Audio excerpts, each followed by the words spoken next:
We can mix in some NFL stuff here as well. But I'll give you this one real quick here. Let me fire one off here. We spent some time on Purple Daily talking about this. I think it's worth bringing to the top of a Mackey and Judd discussion. Mm-hmm. The officials tried to screw the Vikings out of one of their biggest regular season wins of all time. If I didn't know any better, I would have thought, is Vince McMahon running the National Football League this Sunday with these crooked officials? So I'm just going through the game log here, too. I mean, like, these are the highest leverage moments of a critical NFL game between two of the best records. Back and forth, haymakers being thrown. And the Buffalo Bills driving down. Okay, wow, whoa, this crazy sequence. All right, now we got to go back down the field after the Vikings recovered a fumble, and we got to get 3 points to extend the game. And Josh Allen throws a pass out to the left. Gabe Davis diving out of bounds, full speed. I don't know, looked like that was an amazing catch. Might want to pause for 5 seconds and review it. Inexplicably, they do not. And then with 5 minutes left in overtime, this was not discussed until Pete Bursich from the radio broadcast crew put a screenshot out. And sure enough, 5 minutes left in overtime. Vikings inside the 5, looking to win the game with a touchdown. And they throw a pass to Dalvin Cook, and it just gets blown up. And like I told you guys on Purple Daily, it was like, whew, well, that's a hell of a film scout by the Bills. But they were just waiting for that play to be called inside the 5-yard line. They had 12 guys, not just 12 guys on the field with like a guy sprinting off with his hair on fire. They had 12 guys playing defense on that play, and the refs didn't catch it. So it's either one of the most incompetent examples of officiating that we've seen in the NFL with those two inexplicable missed calls, or the fix was in. The screw job was in. It's a 25th year anniversary, Judd, of the Montreal screw job. We almost had the Toronto screw job or the Buffalo screw job in that game. Just absolutely ridiculous. And I'm the last guy on earth to blame officials, and I hate it when fans are like, we got screwed here and there, because often it evens out. That was a poorly officiated game. You know what didn't catch steam? And I thought it might because it seemed odd. It wasn't really talked about. I believe the Vikings were facing a third down when the officials came on and said, we have been alerted by the spotter from upstairs that there's an injury situation. Yeah. And they took TJ Hawkinson off the field. Yeah, it looked like, so he got his bell rung on like the previous play. And then, so I remember that. He got smoked a little bit and kind of laid on the ground. Looked like he might have like hit his head on the turf or something. Laid on the ground for a couple seconds and the cameras cut away. And then they ran the next play. And Cousins, so TJ starts like drifting out to the left, and Cousins like had to grab him and be like, no, dude, over here. Which could have, because that's happened probably 10 times where TJ doesn't know the playbook yet. So, correct. TJ, just go over here and just go sit. And Kirk does direct traffic now a lot more, it feels like. Yes, he does. But they pulled him off the field, and then he was back eventually. But low key, another solid game for TJ Hawkinson. A couple big catches. Oh God, yeah. What do you have, like 7 catches or something in that game? I think he's got 16 in 2 weeks. Yeah, dude. Good football player. He is what Thielen was, but can't consistently be anymore. He's Kirk's sort of bailout. I disagree. Intermediate guy. Well, Thielen is still an intermediate guy. I mean, Thielen was effective yesterday. Right, but he is the guy. But for the last 4 years, the passes that Hawk is catching now are passes that Thielen caught almost all of them. And now it feels like he's a bailout, which is great, too, because he's running. The depth of his routes is fantastic.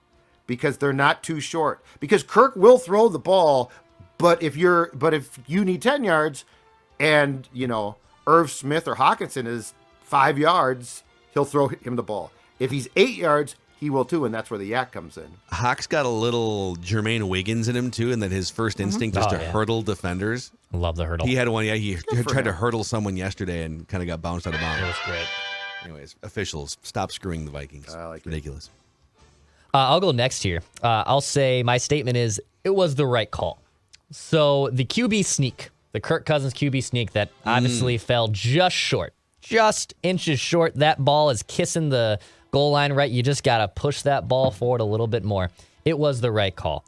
Now, I know people on this show, Vikings fans, Vikings analysts, media members, everyone loves to be offensive play caller, right? Everyone wants to wear the headset and say that was the right call or wrong call. And I saw some saying, QB sneak there. I don't know if that's the right call. What else when the ball is that bleeping close to the goal line? What would be the better call, I guess? What would have been the more appropriate call to done? So Declan would have run the sneak. I would have ran the I don't know that I sneak. think of Kirk as like this elite Tom Brady level quarterback sneaker in his career. Right. But what was your gut instinct? Was they lined up before you saw the formation? They're in the huddle and you're thinking, what do you want them to run in that spot? I sort of knew that the call that they made was going to be the call because it's very common now. But my feeling is Kirk has to find a way. Like, you got to find that little quiet area and just get through. Because it's literally, it's a situation where all you need to do is get through a little bit and extend the ball. And the second the ball crosses or touches the goal line, the play is dead. So, like, you can flare the ball and drop it. Now, I wouldn't suggest that, but you can. The second that ball goes, it's in. So I actually liked the call. I do think that Kirk needs to find a way. Part of the reason why I like that call that close is it takes away a lot of potential bad. Yep. Hand it off to Dalvin. There's a missed exchange. Pushback. Weird things happen. Now the ball's to 5 and it's loose. So I actually liked the process of the call. But to what you just said, Phil, which is probably right, Kirk has not shown himself to be elite at that. I think Brady and that group makes it look simple.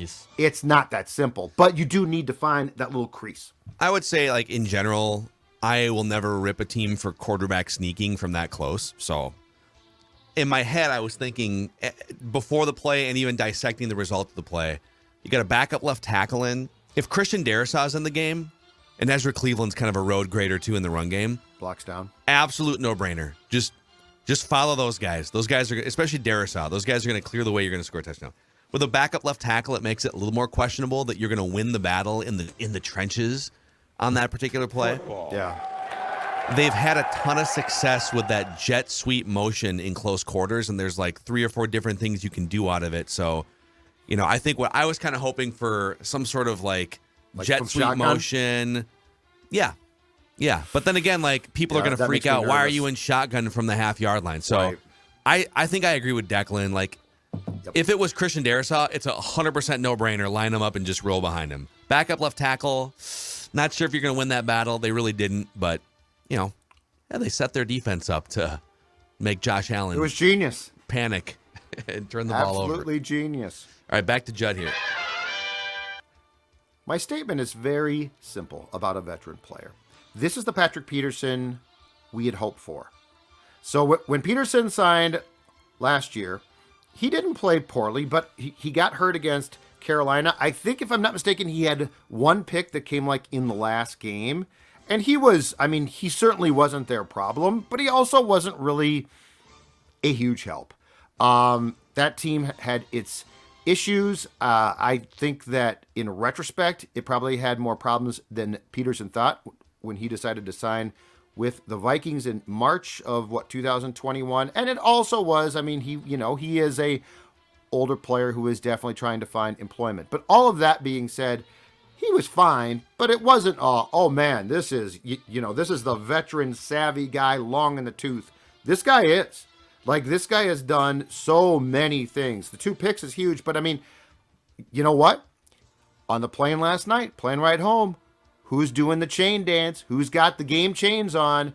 Peterson does.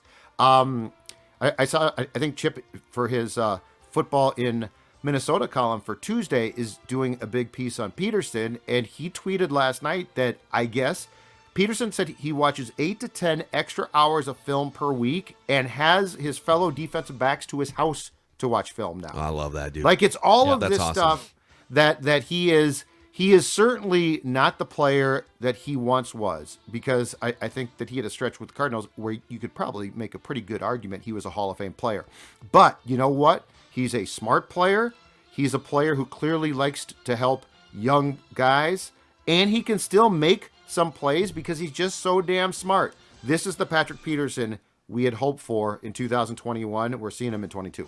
Yes, this is if you care about PFF grades, this dude's been in the league now for 12 seasons, and he's having the third highest graded season of his career right now.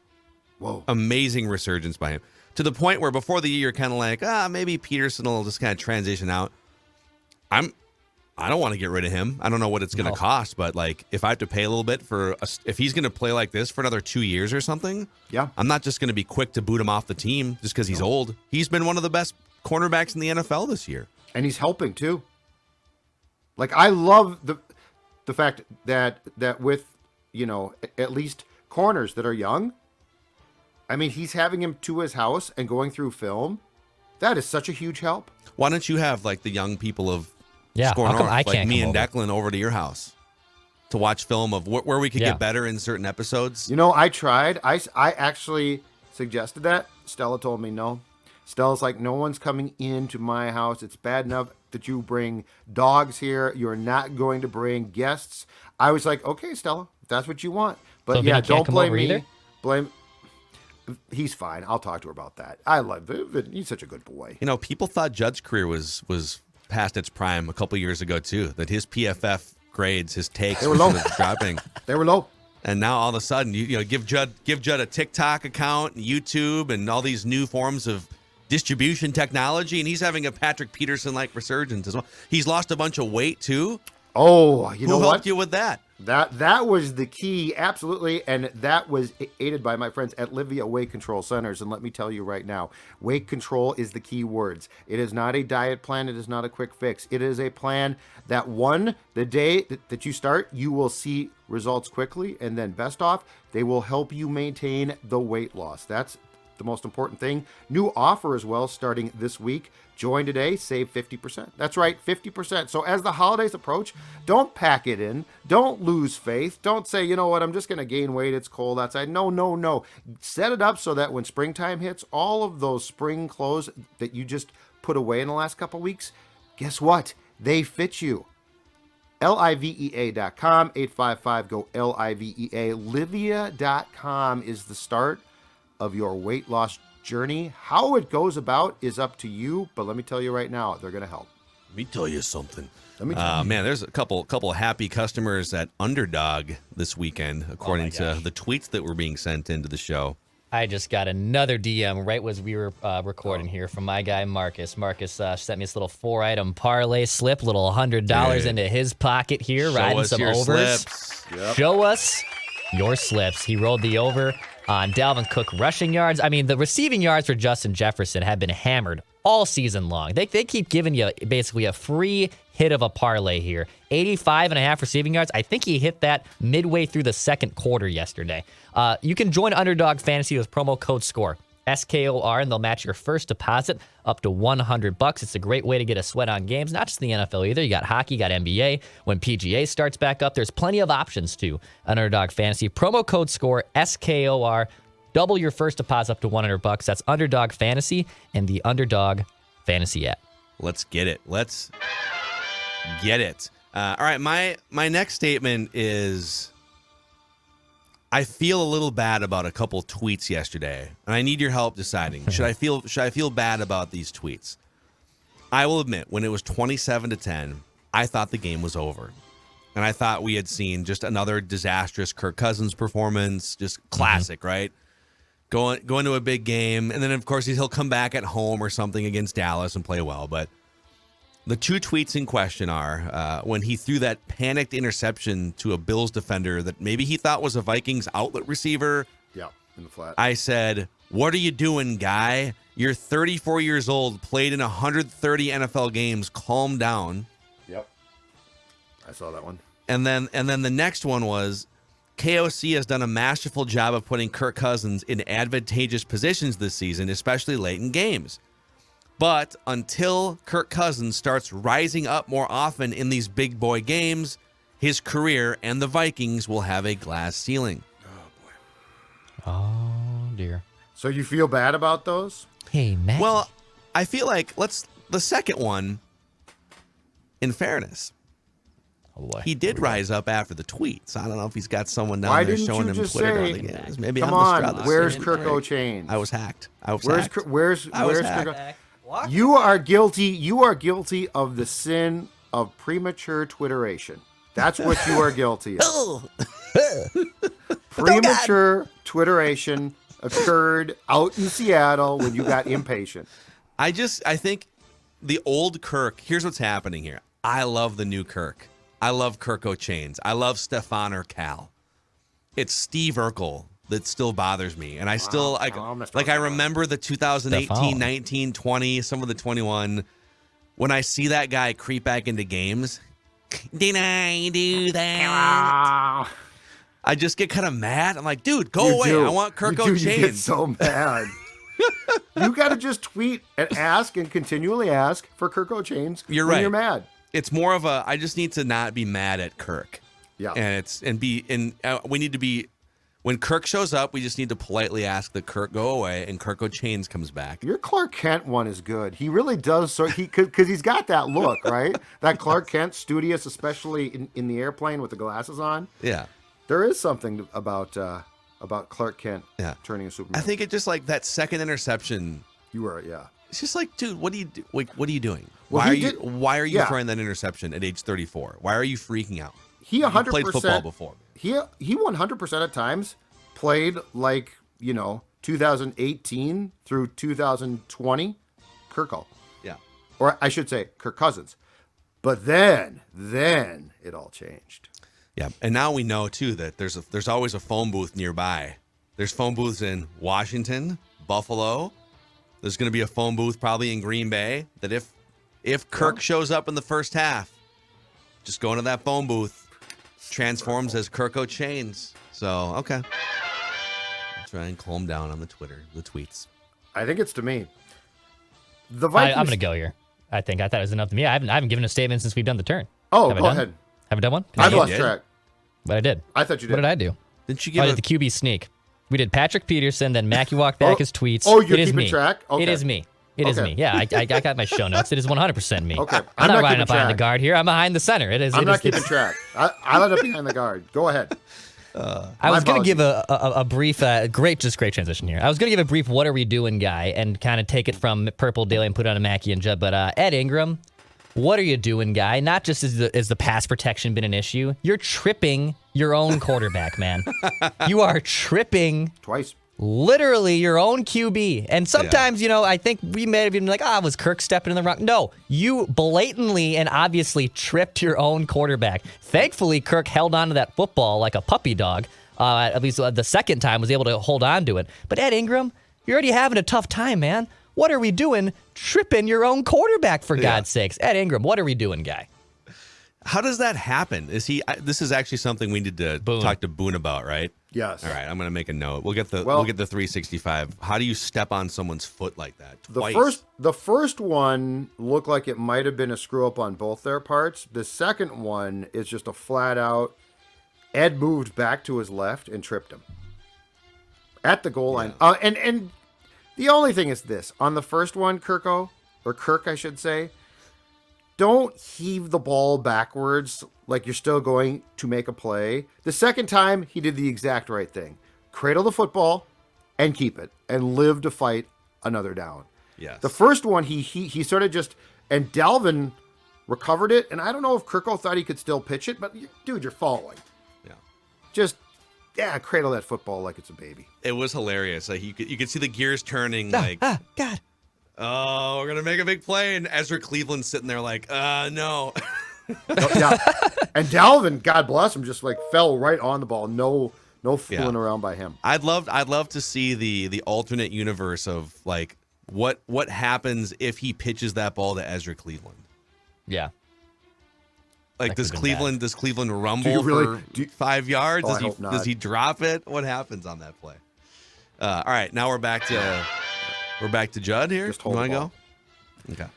Okay. Yeah. I will continue the what amount more to nitpicks. The Vikings have a kicking issue. Greg Joseph's now missed 4 points. I get that ultimate, in a weird way, benefited the Vikings, probably. But anyway, that's not the point. The point is, this team has a long history with field goal kickers who have, in the end, screwed them. And the fact that Joseph can't be counted indoors. Like, if they had asked him to kick a 54-yard field goal yesterday, I'd be like, okay, he missed, but it's Buffalo. So, you know, it's windy, it's tough. But, you know, the majority, if I'm not mistaken, if not all of his 50-plus yard misses this season have come at home. And the 4 extra points that he's now missed this season is the same amount of extra points that he missed all of last summer. So I'm not saying that you can go out and sign a great kicker, but what I am saying is we need to acknowledge there's an issue here, and it's becoming concerning. It's becoming concerning because extra points, I mean, the Dolphins game, and kudos to the Vikings for overcoming the adversity of that, winning those games. That's great. I just fear in a very important game they're not going to, and it's going to cost you big. Yeah.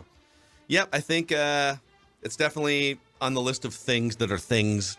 It's definitely a thing. Ed Ingram's a thing, but you're not going to have a perfect, like the Bills have things. Every team has things. The Chiefs have things.